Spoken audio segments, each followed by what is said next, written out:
Well, welcome to Lip Service on Location, and I am at the International School of Comics. I'm your host, Stats Jenkins, and to my left is Gianni, and to my right is Annalisa, Vicari, who is the director. So, tell us about this school. I thank you for coming and for your interest about the school. So this school is established in 79 in Italy, in Rome. So we have over 30 years experience in educational field and in a comics instruction, and we have 9 schools in Italy, and this is the first branch overseas here in Italy. Now, Tom, how did you find about this school, and how did you come to become a teacher here? Well, actually, one of the other teachers, who's also a friend of mine, Doug Clava, told me about it. Okay. And he said, you ought to teach here. So I contacted the people here, and lo and behold, I teach here. I'm shocked that, first of all, I know comics is out there in the world, but Rome? Rome? What? Well, first thing comes to Rome. When you say Rome to me right about now, one of the first things I see is the Pope and everything else, and actually in Europe we have a great history in comics. Of course, there are different influences, the style is totally different, but we have on the back such a good artist, and the comics art is really developed in another sense, probably with other subject and other topics, but probably it's not really superhero, but we have a great history in the back in Italy about comics art and illustration and visual art, of course. Rome, why Rome? Because simple, the founder, the president, Dino Caterini, he was a cartoonist, and he thought, why don't, there were nothing like an institution where you can learn how to make comics, how to make this kind of art, cartooning. So for people like him that would like to learn more, give the right tools to this young talent to develop and build professional artists. Right. So he was inspired by his passion first, and then he created this school just for this purpose. So give the right tools and to build a professional artist, not just an artist. Okay. You know? And which fits right in with you, since you were a former teacher of the American Academy of Art, and your main purpose is figure drawing. So, Tom, what are the differences between the European art versus what's here in America? Well, for the longest time, I think it was primarily superhero focused here, whereas in Europe you had, well, you take Hugo Pratt and his westerns, for instance, they were like the spaghetti westerns that Sergio Leone produced and directed. And then you had heavy metal, or metal hurlant, coming out of France, which was more science fiction-y. It was less, if any, less superhero focused than we are here. And all you have to do is look at the movies today, and it's all about superheroes here. Not that there's anything wrong with that, but I think that was kind of the difference. It just brought a whole new flavor to the medium. The way European directors like Sergio Leone brought a whole new look to the Western film. It's like the difference between a John Wayne Western and a, you know, The Good, the Bad, and the Ugly, or something like that. Right. Well, also, the storytelling, the way to tell a story is different in comics books, in European style, or so French style, or Italian, and then American. Now the details you can come to the school and discover what it's about. So Okay. this is why we are here. We explain all the difference between how to tell the different kind of storytelling too.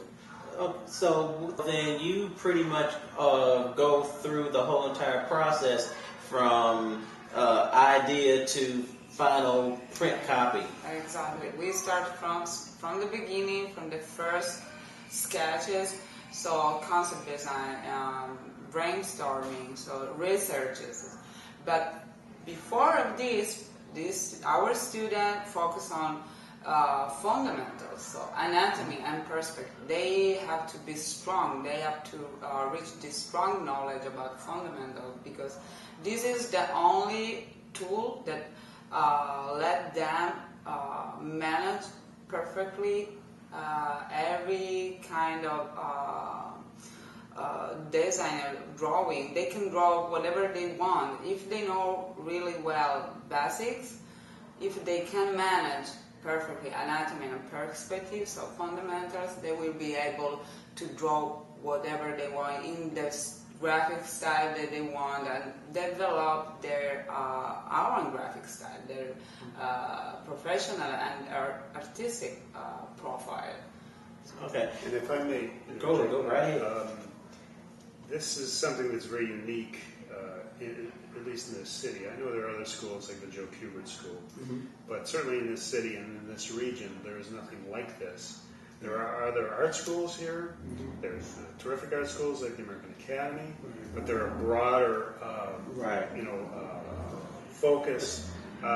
We concentrate on the graphic novel, comic book industry, and even though there are some schools that have sequential narrative art classes, it's just kind of a side note, right?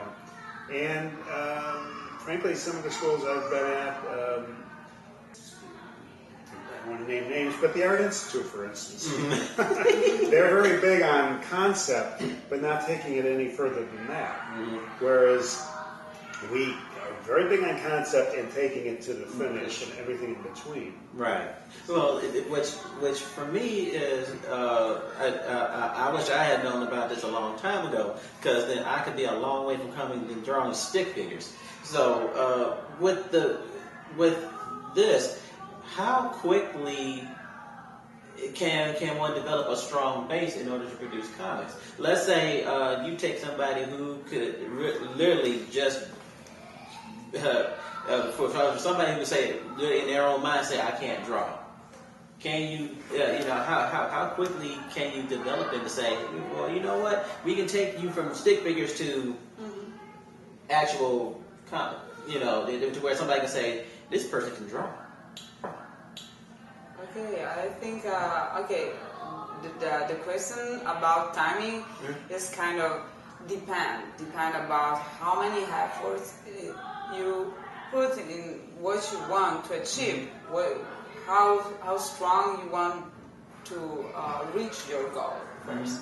So, but I can say, and our student can probably now today they are not here, but if you had a chance to ask to our student, I seen great results since the first year, so since the first 6 months. They are right here struggling in probably they have good basic, like good intentions, good potential. So when because the process is this, so people who are interested to apply to the school, they come here, we fix an appointment, and they have a portfolio review with me or with an instructor. So we check what is the level of that candidate, So what is the next? We accept everybody, almost everybody, because I think that the end is a tool. It's about training. If you give the right instruction, and it's about to be able to train yourself to connect your visualization skills to the practice. So make everything connected. So your visualization skill, your talent, and knowledge in drawing. So I could say they really did a great job in 6 months. the first year they developed a 10 pages story plus cover.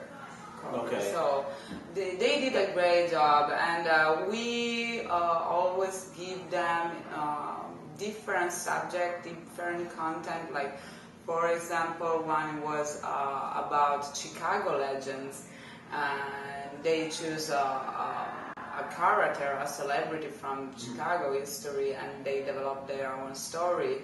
I can say they did a really, I was impressed. I was impressed because these guys, they are right here and they were all struggling. There's always a moment that you feel frustrated because you would like to reach this knowledge, this what you have in your mind, how you would love to draw really fast. You would like to get there like as soon as possible, you know? So sometimes you feel just frustrated. But it's about to be patient, follow the instructor, trust your teacher, and train yourself, be strong. It's not an easy field. I think this career, you can follow this career just if you are really dedicated, really passionate, you know. And this is our commitment because we followed, I know I was a student of this school. I graduated in Florence. And I know what it means to be a student. I know how it can be frustrating when when you have high expectation, you know. When you want to achieve some result, graphic results. So it's just about be patient, trust yourself, develop your skill, work hard, and just don't give up. And then we will give them all the best instructors, like Thomas, Douglas, Jill Thompson, Amaran. We are building a nice group, a nice team. I feel lucky to find these people, amazing people, and they are helping us to make give the best to the students. So, cool. Now, Tom, and this is for me where I've had a epiphany with this industry. It is, as we know, a visual thing. Art is visual, but the problem that I've had is that art is supposed to be subjective. So, from you and your experience, how can you, especially the way that certain publishers over the last 60 years have drilled into your head, your work has to look this way. How do you, with this school and everything, show them that it doesn't necessarily have to be this way in order to be great art? I'm glad you brought that point up, Bill. Actually, let me say first, I'm going to just reinforce something that Annalisa was saying. There's this great saying, I wish I made it up, but it's illustration, which is basically what comic books are, is art that works for a living. Okay. And I think that this school is going to training students to do that, to make a living at this. Now, you bring up the thought that, yes, there was a point in the comic book history where more or less everything pretty much looked the same. I mean, there were different artists with different styles and stuff, but it was all representational. It was all pretty realistic. Right. There was very cartoony stuff like Popeye and stuff like that, but let's just stick with, let's say, the mainstream superhero stuff. Right. It was all very realistic.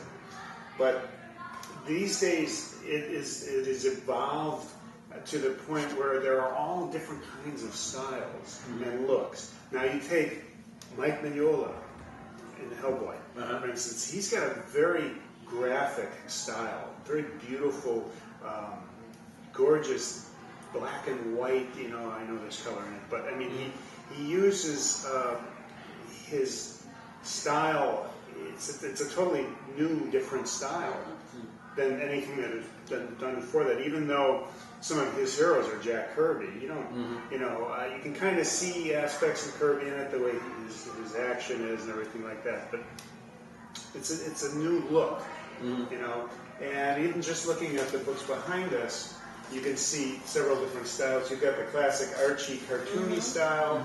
You've got the more realistic styles here with Spider-Man and Fantastic Four. And then you've got this great animated cartoony style done here that is... It's more French style. Yeah, look at... That's beautiful. Yeah, I love this version of this. So you've got 4 or 5 different ways of working here. The business has expanded, and I think there are more markets that allow for different kinds of styles. So if you're going to work for Marvel or DC, they're going to be basically looking for the traditional stuff. But now with webcomics and self-publishing and the smaller companies, there's more opportunity for different kinds of styles, different kinds of artists. So you don't necessarily have to be, standard-based. Like with a standard graphic side, right? And you don't necessarily have to draw everything like the way Alex Raymond or Al Foster did. In fact, since I'm a more realistic artist, I find doing this stuff more difficult because everything has to be well drawn. Whereas somebody who's more stylistic can take liberties, and because I'll draw a car or something. If it's not drawn right, people are going to say that doesn't look right. Whereas if you're a slightly more cartoony approach, you can get away with it, or a graphic approach, you can get away with it. I'm not saying that anybody that works like that is doesn't have the right skills or is lazy or anything like that. It's just they have a different outlook that I think I admire quite a bit, and actually I wish I had a more cartoony style than I do sometimes. But does that answer your question? Yeah, it does. It does. And so for you all out there who constantly want to talk about standard, Annalisa, how long is the program from beginning to end? Okay, the program is 2-year program actually, but it's split in 3-year program. So after 3 year, you will be you will have all the knowledge you need to work in this field, and not only because this is not only about comics. Okay. So when you attend this school, I attended this school and I worked in different industry: animation, comics, illustration, advertising, graphic design. It's about everything, So you will be able to work in no matter what kind of visual art field. And so 3-year process. But we have also small classes for people. Of course, they don't have probably time to spend 3 years, and they would like just to develop some aspects. So we have small classes, small courses, like 3 months, 10 lessons. We are having the storytelling class with Jill Thompson, the comics class, 10 lessons with Douglas Krager. Dynamic life drawing with Thomas, Gianni. And I would like to involve more Thomas because he's an amazing artist. So yes. We have a digital coloring class because it's true that we focus on traditional technique, but it's also true there's people that already have this basics, so this knowledge. So we provide also digital art courses as well. So we just started with the digital coloring with Ben Anseker, and we are developing for digital painting and 3D Maya animation, 3D animation. So many new courses are coming up. So, and of course we will be at C2E2. Okay. before you get into it, yes, and I forgot, to mention that, this is sponsored by, this is also our sponsor, C2E2, coming up in April 24th through the 26th. 2 weeks from now. 2 weeks. You guys will have a booth there, yes, Of sir? course. I will be in Artist Alley, and I will be at the booth 313. Yeah. Okay, booth Check it 3, out. booth 313, and hopefully our sponsors will see that there is potential with all of this for future reference. Hint, hint. So, Tom, what are you getting ready to delve into? I forgot. No. Generally, when I have students, I try to start them with the basics. I just try to make them understand the basics. You were talking about foreshortening. Right. How important it is to understand that. Yes. I think it's important for them to learn as much as they can academically. Mm-hmm.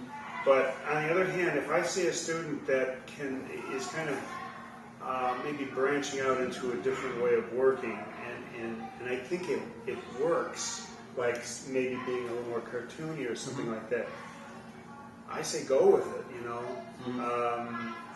There's still the principles of drawing in even the cartoony stuff. There's still, you want to get that animation, feeling of action, things like that. There's still, it looks like it's done in watercolor, so there's still painting involved.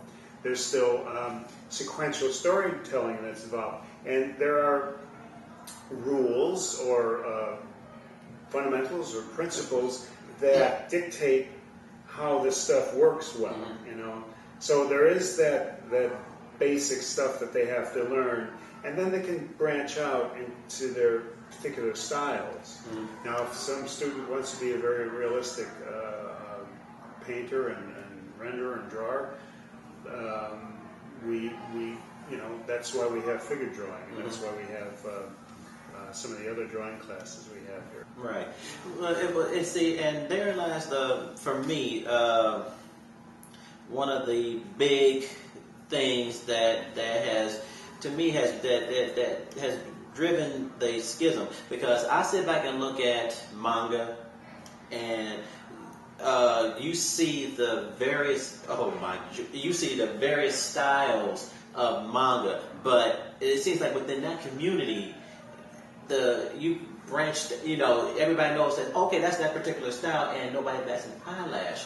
But when you come here, everything is so market driven.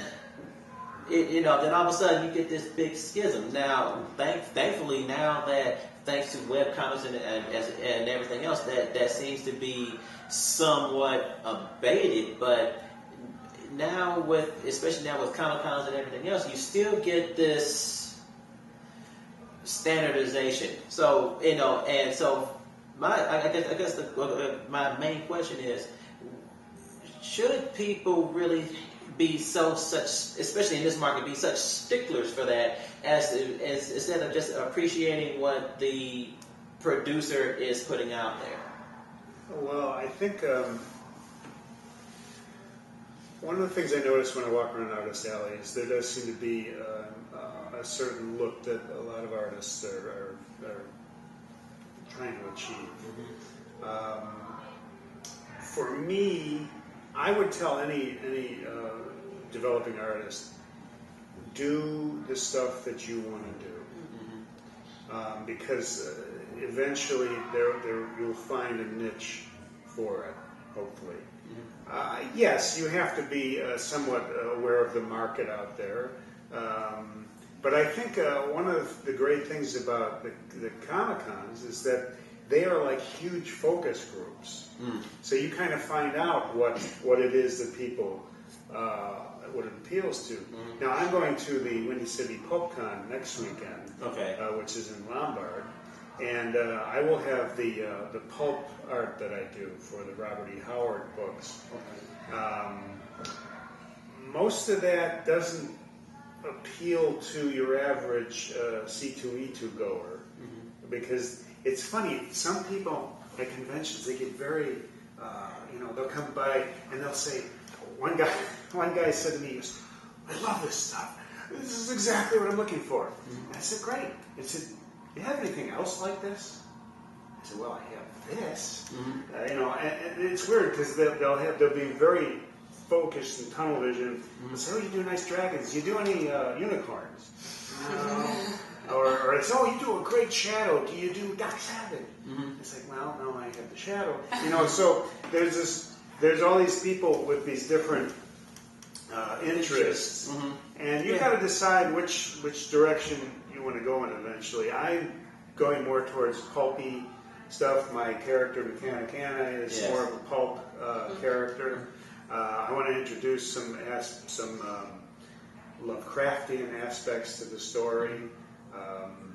So as you go along, you discover yourself, and you find out more what it is that you want to do, and hopefully with the foundation classes and principles that you learn at a place like this, you can blossom. Okay. So anyway, with Annalisa, with this course and everything, is there an age limit? No. Okay, this is the point. Thank you for the question. This is the point. We have our range is pretty wide. So our target is after high school, so 18-year-old and older. But we have also teens class and kids class. So there's no limit after 18-year-old. So we have different students, 30, 40. Not a matter. So it's for everybody who wants to start learn about this art. And yes, and we for younger we set it up the kids class and teenager class too. And so which is great. I wish I had this one out many moons ago, before the gray hair and the bald. You can come, you can have a seat, just enjoy the class. Sometimes in the evening class, this is why we set it up also evening class, because people professional, people who work all the day, and it's not because you want, of course you want to learn something, but it's also to meet people who to share your same passion, you know, so it's the same interest, and find new people, meet new friends, and it's a sharing moment, just about communication and sharing a good moment, I think, mostly. And there is a way also when you are like independent artist, for example, like because you love to draw for fun, you can bring your artwork and have another opinion. So share an opinion about your art. So and have an advice from from your instructor that someone is working in that field. So I have a professional opinion about your art, how you can improve, have some few skills, because of course you cannot learn something. You cannot build completely your artistic profile in 10 lessons, I think. Right. But you can have simple and important tools to improve your skill and get better. It depends what are you looking for, I think, more, and what is your spirit? How do you approach to the classes? You know. So we try to give everybody what they want, because this is the purpose of a school. I mean, for me, this school helped me a lot when I was young. Not only like an artist, but for my private life, I can say. So I focus on that. I found an amazing instructor. The team in Florence and in Rome helped me to find also myself, to be more confident, to get strong, to get a state of consciousness of my skill, of my talent, and be proud. Always humble, no shy, and be more confident. I think art is a great tool to be more confident and to share this with other people. Yeah. Also, a lot of kids, they start like, they are really shy, you know, they don't talk a lot. And now, if you go there, you can see, you can hear. Right. The class, in the comic class, they became a group. They built a Facebook page for their group. You know, they sharing opinion.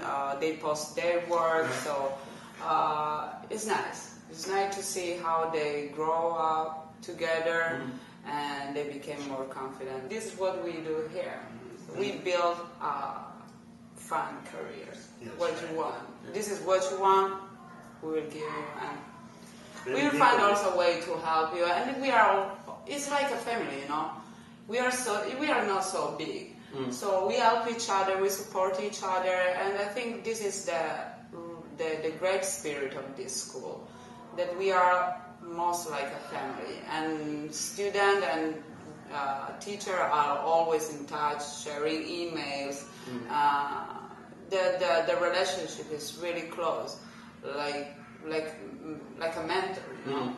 I think it's really important, especially in such different fields. Well, you said that people, you know, they ask you what you do, and you say, "Oh, I'm kidding." It's, you know, really, what do you do? It's unfortunate that we're at a point in time where people don't recognize an artist as a serious way of Exactly. I'm sorry for my... No, that's all right. When I've had neighbors who've known me for years and years and years, and they still don't know what I do. They'll ask, "This is Tom. What is it you do again?" And I'll have to explain at length what it is that I do. There was a time 100 years ago or so when guys like Rockwell and Wyeth were working, where illustrators were a household word. Norman Rockwell was a household word. And they were celebrities. They were rock stars. They were front page news. Right. James Montgomery Flagg, the guy who did Uncle Sam, that guy was a flamboyant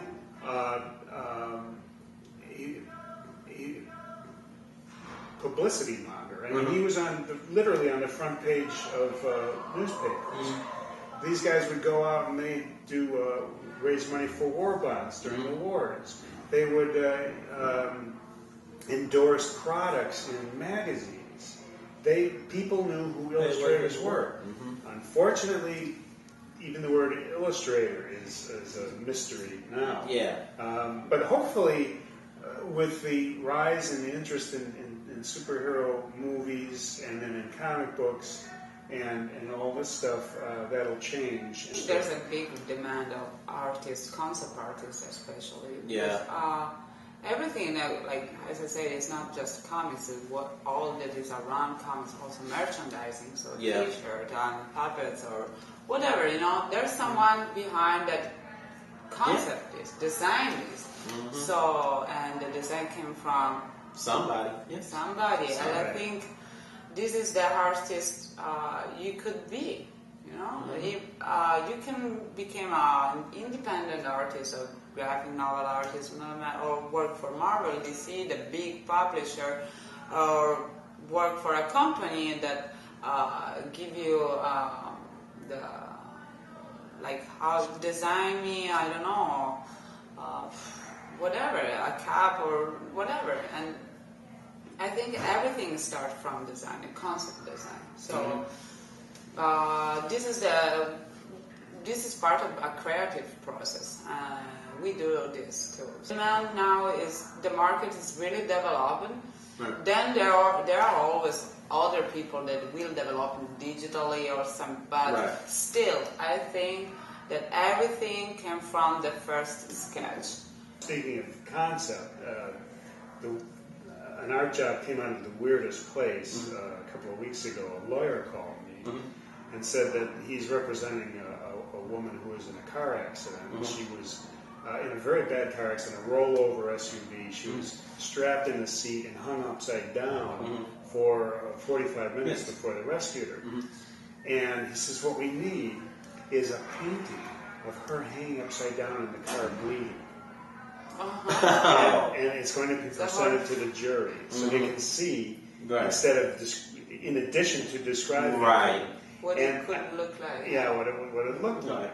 So I thought, wow, this is about the weirdest job I've ever gotten. But I did it. I went and met the lady. Luckily, she's recovering from her accident. She has some serious injuries. I took pictures of her so I could use her face. She couldn't take the poses that I needed, though. Right. And so, and also I was looking for, geez, how do you draw somebody hanging? This is where figure drawing comes in. How do you draw somebody hanging upside down in a car, stripping a car? And I'm trying to draw, and while I'm doing that, I'm watching Dexter. And there's a scene in Dexter where he's in a rollover accident, and they show him hanging upside down. I said, there it is. And a freeze frame, So, but I did the painting, and I handled it kind of like a pulp cover. So I made it, and there's blood coming off of her, and they said, but not too much blood. And so I put blood, and I brought it to the lawyers last Monday, and the victim was there. I was afraid how she was going to react. I said, I hope you don't have any flashbacks. And the lawyer said, well, let's see it. And I said it, and she bursts out in tears. And she goes, oh my God, oh, it was awful. And she runs out of the room. And the lawyers go, and she came back in and she says, she's sitting there crying. And then she goes, I love it, it's perfect. And they're all going, it's perfect. It's, so hopefully the jury will react like that. Oh, I'm quite sure they will. But that's just it was for helper too. So but look where art is needed, because they couldn't take it. They couldn't go up to her and say, can we take pictures of you before we get you out of bed? It's the first way to communicate, I think. So it has been. Lassau's Cave, people. That's right. It's the first way to communicate, to give people to get impressed. You are always impressed by art. There's, I don't know. This is about art. This is what it is, art. To impress people. Yes, I think it's a powerful medium. And there's people who don't draw are always impressed by people. Yeah, I mean, I'm one of them. No, I can draw a little bit. Okay, but there's a school now. Yes, there is a school, and we have been talking to Gianni and Annalisa Vicari of the International School of Comics right here in Chicago. They go at the 1651 West Hubbard, which is Hubbard and a little bit east of Ashland. Come on down. They got classes. Can we give them the number? Is here. Okay, 312-265-0982. And just a little more thing. We are having an open house, and you are invited. Okay. And you are invited on May 2nd, starting noon. Isn't that your comic book day too? May 2nd? I don't know. It's in Challenger, I think. Okay. There's another event, but here we are having our open house. So we start noon to 6 p.m. with a presentation of courses, meeting our team and other activities, and after 7 p.m. we are having an after party. So you can stay all day, 12 hours, all night long, or you just pick the time you prefer. Okay? And we'll see you at C2E2. Yeah, April 24th through the 26th. They will have a booth, 313. And if you like what you see, comment. If you want me to do more of these type of things, hey, let me know. Hit me up. I will make it happen. Especially if it's within Chicago, I am there. And remember, always keep an open mind. Everything here is not about standards. It's about art. It's about communication. It's about presentation. So, Annalisa, Tom, thank you so much. Thank you. And we'll be right back. C2E2, bringing the best of pop culture to downtown Chicago, April 24th through the 26th. C2E2's show floor is packed with hundreds of exhibitors, panels, autograph sessions, guests from shows such as Arrow, Doctor Who, Sleepy Hollow, and The Vampire Diaries, plus the legendary Stan Lee himself. Our screenings give fans the chance at sneak peeks of films and TV before they hit the big screen. Join us for the best weekend of the year. For more info, head on over to c2e2.com.